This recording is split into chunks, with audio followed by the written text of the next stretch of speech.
evening, good morning, wherever you are, welcome to my channel. And I'm excited today to bring you a new theme, a new series, because I know it's not going to be a one-off, because you know what is. Anyway, life is a cycle, nothing is linear. I don't, yeah, I just really enjoy this theme, this subject that we're going to talk about today. And yes, you've guessed it because you obviously clicked on that video with a very obvious title, and we're talking about Mary Magdalene, or Mary of Magdala, Miriam of Magdala, and the consciousness of Mary Magdalene. So let me just have no introduction and just read something that you might not know that exists. Let me not even introduce anything right there. I want you to have that experience with me and not have any prejudices or, stereotypes, stigmatas about anything that exists around this theme. I'm not going to be here to state a truth. I'm just going to share different paths as I always do, and then you get to choose which one you want to go in. And obviously, things are not just that one thing. It's usually more complex. It's more like a web of things. So I'm here to present the different pathways, the different meeting points, and what better can what better way to do this by actually reading the words of the person themselves? So you might not know, but Mary of Magdalene has a gospel. She wrote something that has been found, and it has been found in many different places in the world. And every time it was found, there was pages missing. The first pages were missing. The same pages, the chapter 1 to 3. And so we're going to start with chapter 4, and I'm going to read it out loud. It's called the Gospel according to Mary Magdalene, or the Gospel of Mary. And let's go.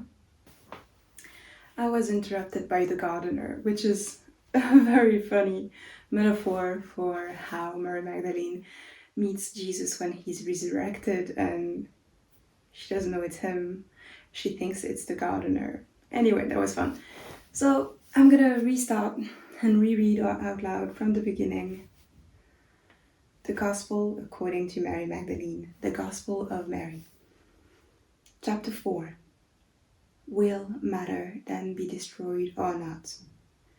The Savior said, all nature, all formations, all creatures exist in and with one another, and they will be resolved again into their own roots. For the nature of matter is revolved into the roots of its own nature alone. He who has ears to hear, let him hear. Peter said to him, since you have explained everything to us, tell us this also. What is the sin of the world? The Savior said, there is no sin, but it is you who make sin when you do things that are unlike the nature of adultery, which is called sin. That is why the good came into your midst, to the essence of every nature, in order to restore it to its roots. Then he continued and said, that is why you become sick and die, for you are deprived of the one who can heal you. He who has a mind to understand, let him understand. Matter gave birth to a passion that has no equal, which proceeded from something contrary to nature.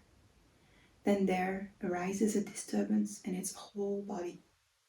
That is why I said to you, be of good courage, and if you are discouraged, be encouraged in the presence of different forms of nature.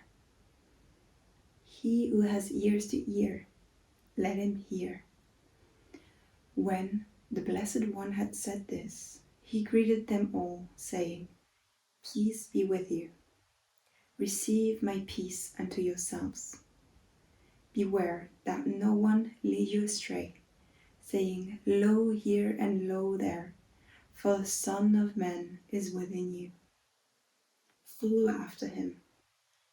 Those who seek him will find him. Go then and preach the gospel of the kingdom.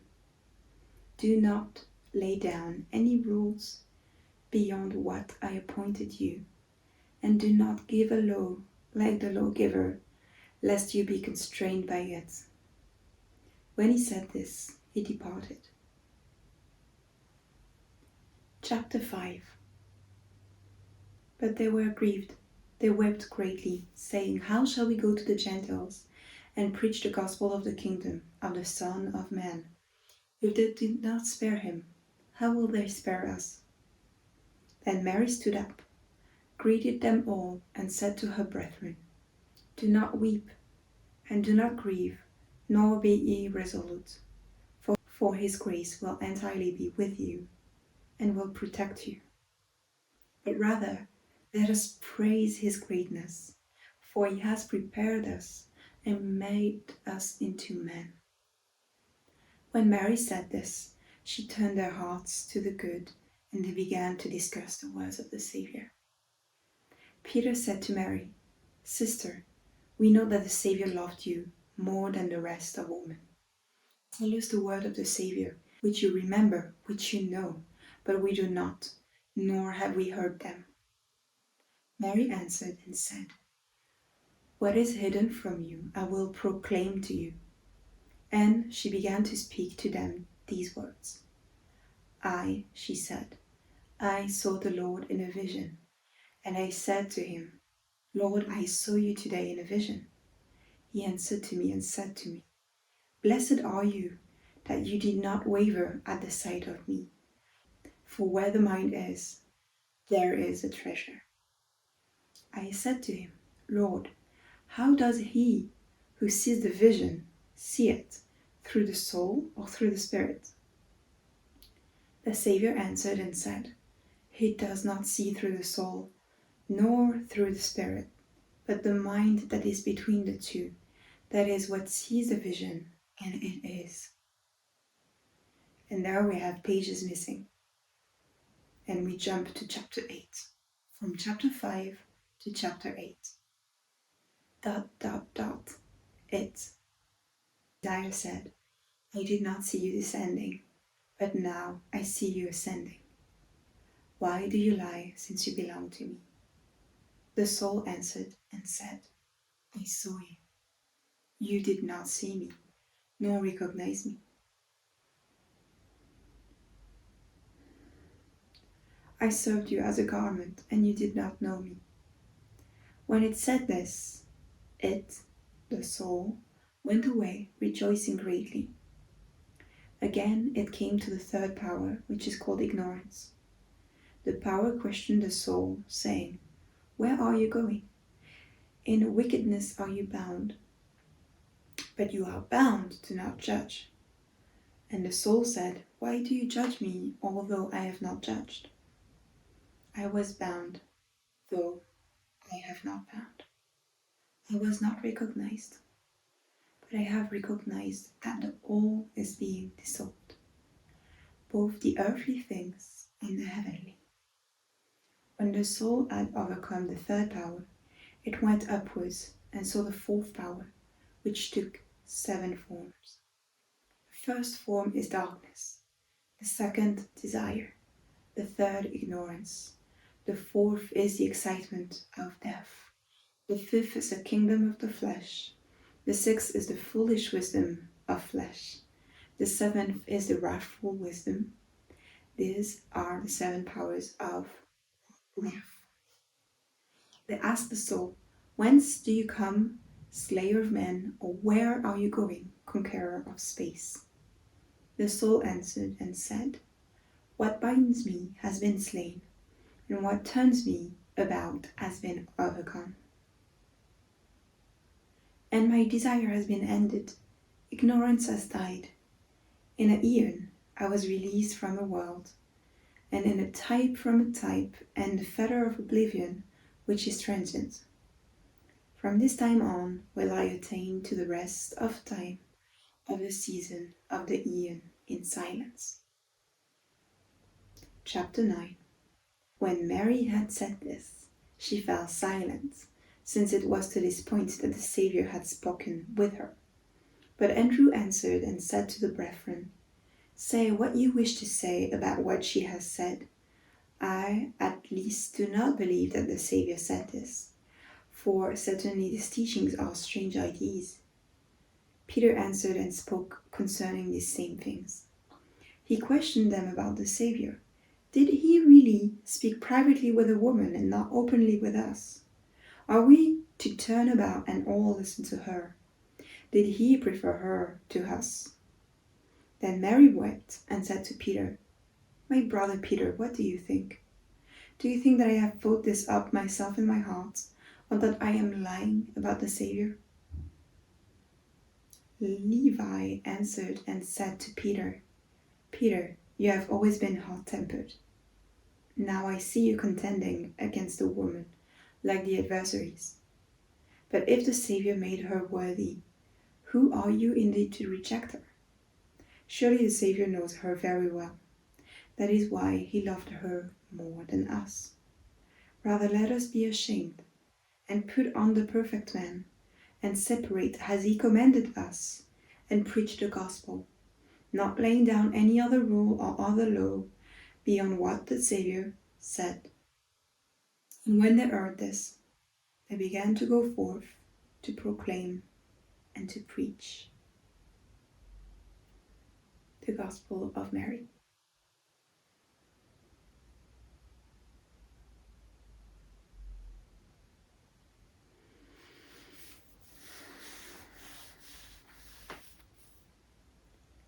I don't know how you feel. I don't know how the words activated parts of you. I'm doing my best to be very conscious and grounded.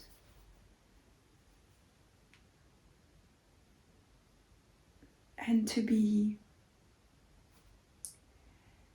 I felt myself constrict because it made me cry inside. I wanted to cry once more about that definite moment when the movement of Christianity becomes something else, where we see Peter is against those words and decides to, he is the first pope. He creates Christianity, or he imposes what he thought of Christianity. But we had a chance. We had a chance of having something else. We had a chance of following a religion that was based on the version that she had of Jesus, which might have been more close to what he was, to what he is, instead of what we are having right now. I think it's very interesting that she says, is it between the soul or between the mind? It feels like she's the soul and Peter was the mind. And Jesus says, it's not one or the other, it's that thing in the middle. And I think that if the two of them, if Mary of Magdalene and Peter had created something together, because I'm not criticizing the Christian church of Peter, and I'm not saying this is, this has taken away the chance of Mary of Magdalene. I think there was something in the middle where we both tailor to the energy of the masculine and the feminine, of the heart, of the emotions, and of obviously what we need within our mind, right? We are both.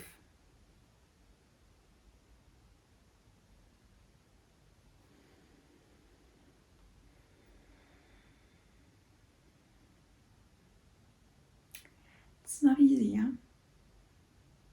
So, for the rest of our video, I would like to address a lot of different subjects about Mary Magdalene and kind of tell you a little bit of the stories and my own path. And I hope that it helps because, yeah, gotta make it personal, talk about my own experiences, right?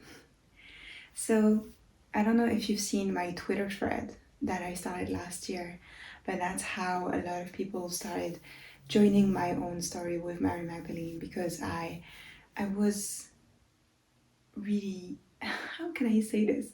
I was really not expecting that, never expecting that. I never expected that I would be talking about Christian themes, people of the Christian story of Jesus. To be honest, I was born and bred in the Catholic religion. I didn't really have a choice. It was kind of, you know, what my family was doing at the time. And I really remember being 7 years old. On my seventh birthday, I was offered a Bible. And it was a Bible for kids, so not that not the like big book, but it was like telling all the stories of the Bible in very simple ways with illustrations. And I remember opening it and never closing it. I opened it on the night of my seventh birthday, and I remember very distinctly my mother coming to bed to my room when it was like 6 a.m. and the morning light was coming through the windows, and I was still reading the books with the light open. So I really remember, it's I think the first time I did something like that. And I just read everything, and I made it a point that I would learn all the ancestry, all the lineages, because they keep talking about this in the Bible. And I kept being like, Adam, Cain, I don't know how you say it in English, but in French it's Cain, Cain, Abel, and then all the people that came after. And I just knew all of it, all the genealogical tree. Do you say it like that? Yeah, the all the tree, all the ancestry, and yeah, weird for a kid, right? And I was I was then put in Catholic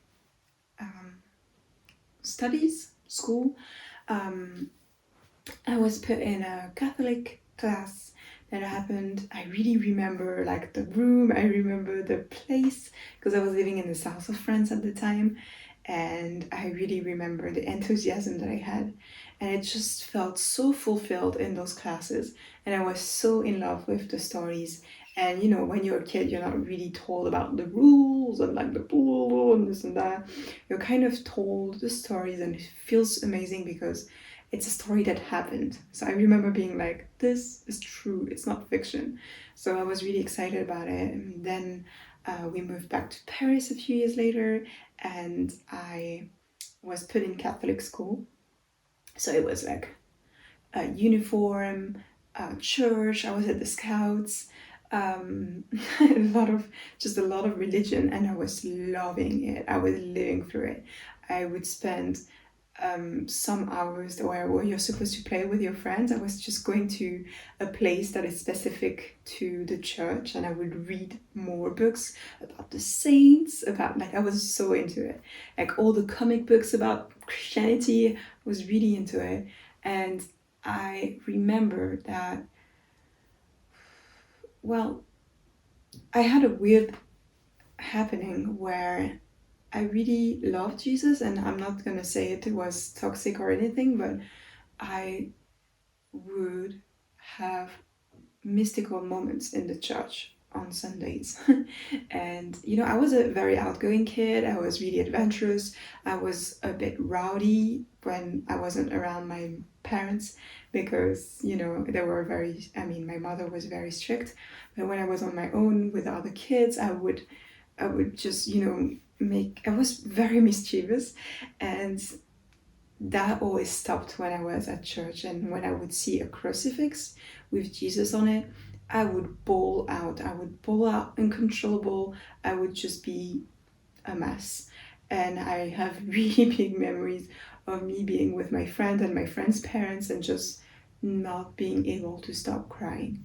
And everyone's singing, and it's the church service. Everyone's singing, and you've got this kid who's 10 years old and just bawling, bawling, bawling, bawling. And I don't think, I know then that I was letting my trauma out. So the trauma of, I think, my childhood, obviously, that was a catharsis for me, but also a connection to this story.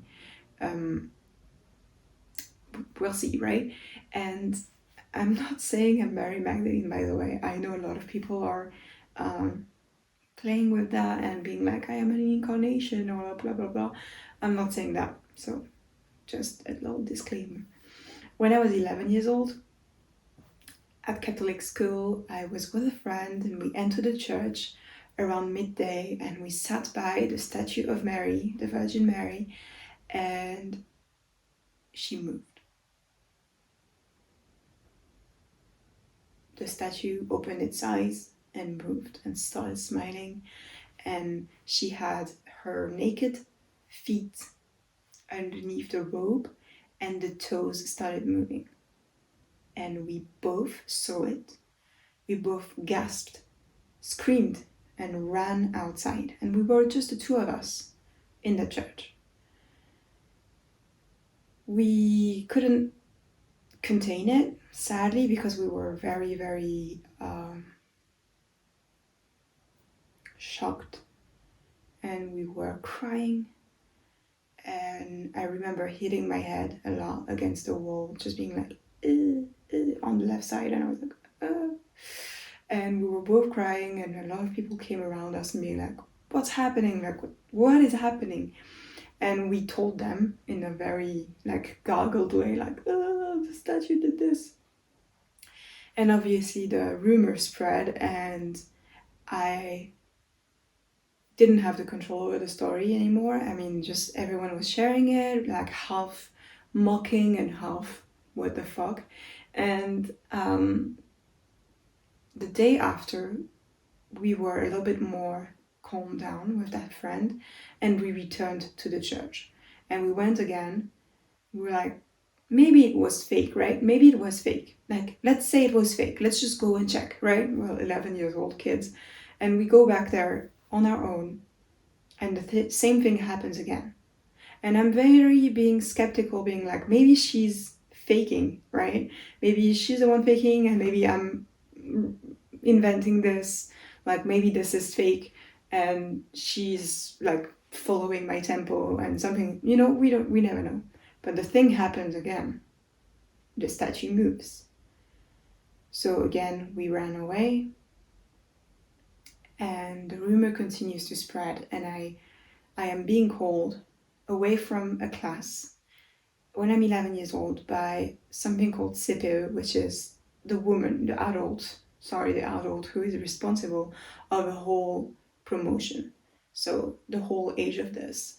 And I'm being called into her office, and she screams at me. She says I'm a liar.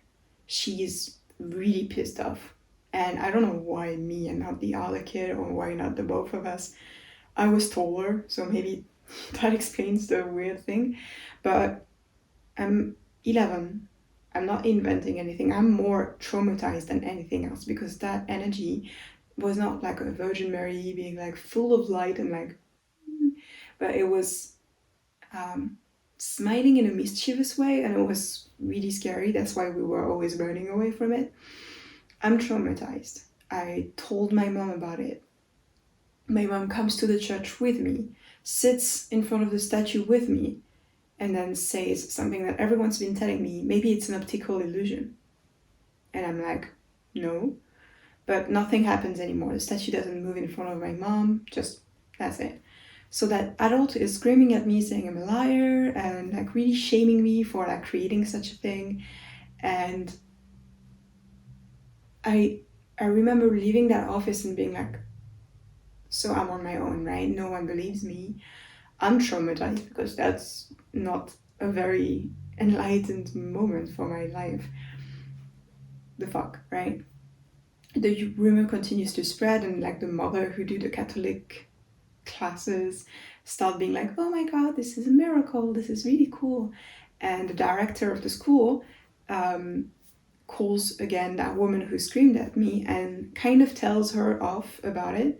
And then she calls me again and makes an apology for what she said to me, which is okay. I didn't even know that anyone else knew I was, shamed into that office. But anyway, so she says, I'm sorry, this might have been possible. A lot of people believe in it, and that's it. And then the story moves on. Nothing else happens except I'm traumatized.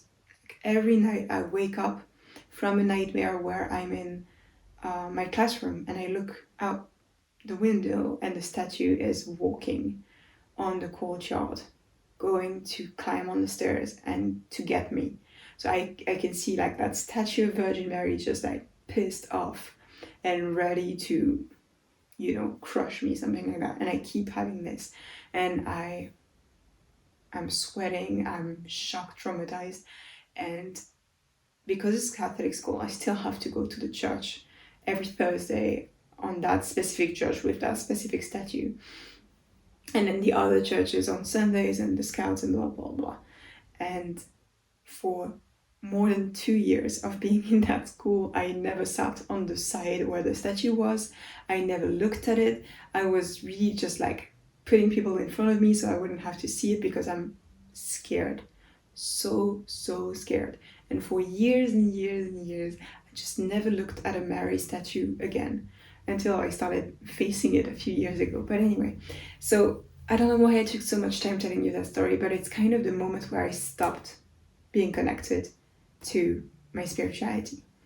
I was scared, traumatized, and I was like, no more. Even though this is like the ultimate truth that God exists or like something else exists, I was like, fuck no. No. Oh no. So I just stopped. Believing in any of it. I just pushed it away from me for 12 years, and that's it. So I did not resonate. Then part of me backing up what happened, me kind of finding excuses for not going to church and stuff is, oh, I'm an intellectual, right? I'm a teenager who's a little bit of a rebel, and I'm not going to believe in your thing, dad, or in your thing, mom. And at the time my grandfather died, so I was like, if God took away my grandfather, I'm not going to believe in God anymore. So that was kind of my parade to avoid the whole thing. And that's how I successfully avoided church or believing in it. And then I've heard about more of the rules of the Catholic community, all of the vengeance of God and like the constriction and the statues of woman, the statues of the human being, human nature, how we're all sinners. And I was really like, this is disgusting. I really don't want to be connected to it. The whole Catholic school, the whole Catholic Church. It's icky. It's icky. There's so much. So I was like, yeah, no. And when I came back to spirituality, when I was 23, because I had my first awakenings, I was like, I am not, I'm now sure that there is a universal creator and that we're all energetic beings. Like, I know all of this, but I'm not gonna go into my heritage of like Christianism. So when we had the first lockdown and Mary Magdalene energy came to me, and I knew all about the scene of the people being like the red woman and the thread and the roses and Mary Magdalene, the wild woman, I was like, this is an overused archetype and does not resonate with me, so I'm going to step away from it. And it's cliche almost, like everyone says the same thing, like, oh yeah, you savage and the wild woman and the heart and soul. And I was like, yeah, no, I'm gonna still stay away from Christianism. And then the first lockdown happened and I kind of got to know the scriptures, the Gnostic Gospels, and shattered. Just like the opening, the light came in, and I was like experiencing the thing, the energy, the consciousness, and a lot of things changed. So I was like still a little bit skeptical, but kind of digging, doing my Scorpio thing where I'm like, okay, let's go, let's see. And I started reading books, reading the gospel, reading people's experiences with it, people that I trusted, not the classic spiritual guru, whatever. And I was like, let's meet the experience, let's meet the energy. And I'm lucky enough to be in France now. So there's a lot of French places where she lived. And I had a session with Eva Marquez, who is an incredible healer and writer. And we talked, and she told me that I was part of the Essenes family. And that's kind of her role in here. I'm saying this, she's not saying that, I guess. But I think the people that go to her are people who need to be called back to this history of the Essenes.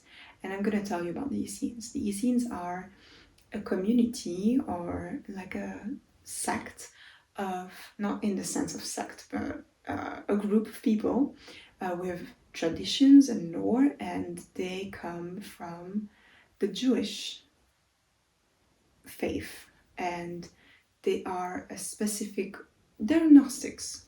They lived in a specific place, and they had hands-on healing. And as a Reiki teacher, I was very interested in all the civilizations who had hands-on healing, because I don't know, I'm just gathering my sources, right? I'm gathering the facts like a journalist, and I'm like, okay, so what is going on with them? So she tells me, you're part of the Essenes family, and in order to receive a little bit of your memory back, I really encourage you to read those 2 books. And I'm going to put the covers here. And they're books by Claire Hartsong, and they're called Anna, Grandmother of Jesus, and then Anna, the Voice of the Magdalene, or something like that. And I read those books, and I was not trying to expect to see one of those voices being my past life or anything. And I was just reading through, and it was the story of Jesus as told by someone who, Claire Hartsong, who channeled the consciousness of Hannah, who is the mother of the Virgin Mary.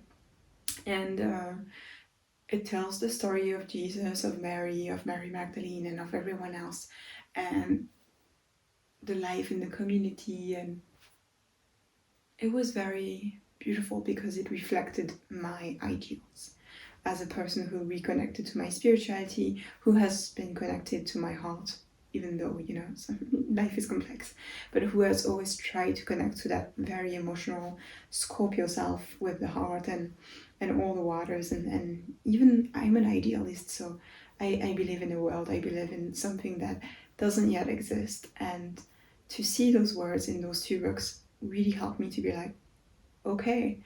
And it was just before Christmas, so before the lockdown. I'm sorry about the timeline here, but I told my dad, who's really, really Protestant now, he converted a few years ago, and he's really into the scriptures. He's like the typical Capricorn person with faith.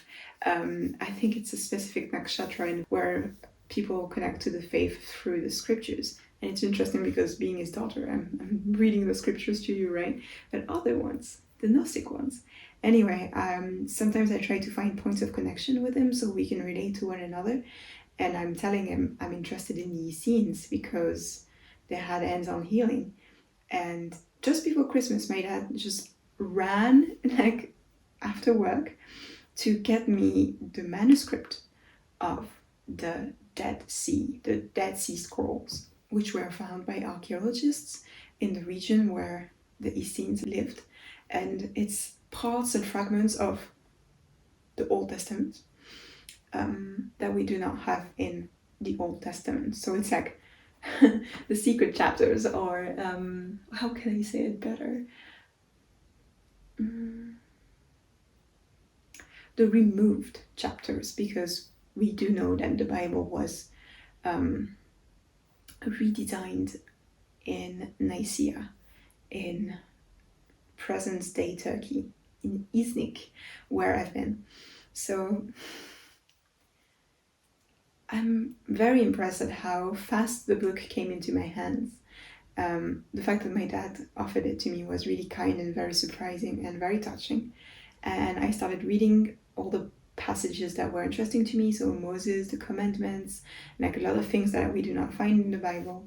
And then I just kind of move on from that and I forget it until lockdown, where I see that I've got PDFs with the Gnostics Gospels that I was planning on reading in December, January. And so I started reading them, the Gospels of Philip, of Thomas, of Mary of Magdalene, Mary of Magdala, and I'm shook. I'm like, ooh, ooh, ooh. I'm like shooketh. Uh, and I'm very, very into the analysis from the people who translated, and I'm very into the story, the connections between the pages missing, the words missing, the new ideas, the new representation of Jesus, and I'm so into it. I'm so into it. So what I've done is that I continued reading about it, and I planned, when the lockdown was finished, to go across the places where her relics are, her body, her skull, her church, the location where she lived, because Mary Magdalene, newsflash, Mary Magdalene had a life after Jesus. When he was crucified, her and a lot of people of the Holy Family left, went to Egypt, and because of the Romans who were hunting them down, they took a boat and they just flew away. They just sailed away from Egypt, and they arrived in France, in the south of France. And that is something part of the lore of the south of France. So that's not something from just the channeled book.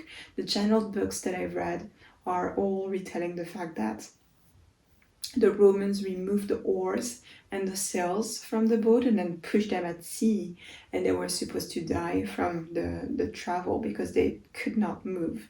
They could not direct where they would end up, and they didn't have water. They had kids, they were parched, they would be dying. And then a miracle happened where they finally arrived in Sainte Marie de la Mer, and they arrived in this place in south of France where you have a big, it's like a bayou, it's like filled with water. It's called the region of Camargue, and they arrived in this location, saved, well, living, and they started to spread the gospel. They did that in the old name of the city of Marseille, in Aix-en-Provence, and Mary Magdalene was acting as an évêque, as a bishop, where she would baptize people, because we found a very big baptism stone, and she did that. She spread the message. She was revered. She was a preacher, she was a bishop. I mean, she had authority, which is something that the Christian movement stopped after a while, because women were as equals to the men. And that's again something that is proven because of historians, up until the 4th and 5th century, that's what they say. And then when the Bible was changed in Nicaea, Iznik, in that council, they also changed the role of women, where women could not preach anymore. And that's still to this day. In Catholicism, you cannot be a woman and a preacher. Enough said, fuck them. Yes, and I'm French, so I'm aware that I'm swearing a lot, and that might not be that cool with you, but I'm so sorry. That's not something that we look upon in our location. Swearing does not make me impolite. It makes me real. Alright, so what happened is that after preaching for so many years, she retreated and she went to live in the forest of Saint-Maximin, La Sainte-Baume. She lived there for 30 years in a grotto as a hermit, and she would pray, and her prayers would elevate her 4 times a day. She would be carried by angels, and from the grotto she would be elevated until the top of the cliff, where she would, pray, meet Jesus, talk with him, and then come down, and then again and again every day. That's what they say. And one day She knew her end was near, so she telepathically connected with Saint Maximin, which was a man, a Catholic, like a Christian man who lived not far away from the forest. She told him, "Please meet me." So he started walking in the direction that he was being called to, and she was coming down from the forest, coming down from all of it. And when they finally met, she fell into his arms and died. And the location has been saved, has been marked by a specific stone, a pillar, and he kept her bones, he kept her body, and buried it in a location just next to that place, and that's the Church of Saint Maximin. And that's where you have her body, and it was in a sarcophagus, and it was found again, and it's been venerated, protected from invasions. The French Revolution, which really destroyed a lot of the things that the church had. Since then, that skull and that body has been identified. They did a lot of they did DNA tests and a lot of things. So it's been confirmed that what's there is the body of a woman from the first century who was quite rich because, so as I mentioned when I read the books, the annotations from the translators, the people analyzing, and the very original text, which was written in Coptic, which is ancient Egyptian. Um, it was a paradigm shift for me. It was a true connection, a true reflection of my soul's yearning, and I was aware of what I am desiring out of this human experience and my connection with others.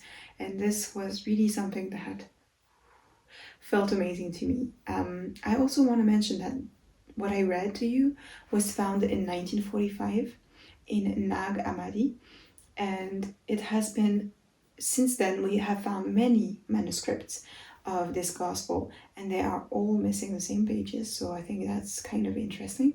I really wonder what the pages were hiding, but were saying. But anyway, that's what we have. And when I read those words, I was like, okay, I'm going to go there. I'm going to plan. So based on the first books that I mentioned, the Claire Hart song books, um, as channeled by Claire, the mentions of first Rennes-les-Bains and Rennes-le-Château and the Mount of Bugarache in the Pyrenees region of France, which is a southwest, very, very southwest, on next to the border with Spain, is a very important point. That's where most of the Holy Family hid underneath. They hid at the Mount of Bugarache, and they were hiding from the Romans, and I really wanted to go there, and that's what I did. So I went there, I found the kindest people on Airbnb, and they were so kind and so excited. And you know what? They were energy healers as well. They were discovering their own energy practices. And it was fascinating to exchange and to be so open about our own understanding of the world. I really had fun with them, and the day where I was planning to do all of those things, I discovered that there was no buses, so I would need to walk in between the mountains, which is difficult and in the scorching sun of July. So I was ready to still do it and also maybe hitchhike. And the woman of the Airbnb was like, you know what? I walk my dogs every day. My two dogs, I walk them for a lot. So let me take you where you want to go, and we'll walk the dogs and I'll show you, because there's a lot of energetical points in the fountains, in like natural canyons, and a lot of different places within nature that are not so easily accessible. So we stopped along the ways with the car so much, and we had like real therapy sessions talking to one another in the car. And I basically ended up seeing all the locations that were connected to uh, Jesus, to the apostles, to everyone. And I also went to Rennes-le-Château and Rennes-les-Bains, which are also two different locations. And it was very nice. It was very powerful. And Then I went a little bit in other places in the south, all the way to go to Sainte-Marie-de-la-Mer. And Sainte-Marie-de-la-Mer is where they arrived, where the boat arrived on the beach. And I arrived there very early in the morning. And I went swimming directly because I was like, the sea is here. And I went swimming, and I was traveling on my own. So every time I meet someone who, engages in a conversation, I'm always super happy. So I started talking with people who were also from Brittany, and we had fun. And then I was in the sun. And then I started walking on the beach, being ready to go to the church, to the main church. And something happened where I just felt like I needed to lay down on that specific place in the sand. And I did. And I kind of fell asleep for like maybe 20-ish minutes. But it was very, very hot and quite dangerous to fall asleep not under any kind of shadows. And when I woke up again and I was taken out of my daze, I knew that this was a location where she had walked, because this was the exact beach where she arrived. And when I say she, I'm obviously talking about Mary Magdalene, but I was like, wow, that was powerful. And then I made my way to the church, and the church is connected to two kind of Marys, two saint women who are part of the Holy Family. And it also has a crypt where you have a Black Madonna, which is something that I'm going to tell you all about in the next video, in a next video, because not the next one. Um, and that specific one represents Sarah La Kali, who is revered by everyone who is on the road, people who travel. And in the channel book, it is said that this Sarah the Egyptian, or Sarah La Kali, is the daughter of Mary Magdalene and Jesus, the only daughter of both of them, together with one another. And that that statue is also very close to the heart of the Romani people, and they dress her, they offer her crowns and shawls and veils, and it's beautiful because they're so close to the statue that they bring out twice a year and dunk in the sea and then back again. And because they're so close to her, you're allowed to touch the statue. You're allowed to kiss. It's a wooden statue, and that's what I did. I was a bit afraid, given my statue thingy, but I did it. I came close and I tugged on her shawl and addressed her some love. And then I went on my way to go to all the locations with Mary Magdalene. So I sadly do not have much footage from that because I lost it all. But I went to those locations, and it's not that I ever had a moment or like a vision or something, I was not expecting that. I was just needing to be in the frequency and in her vicinity. But it's when I went to La Grotte aux œufs, the cave of the eggs, that I had a moment.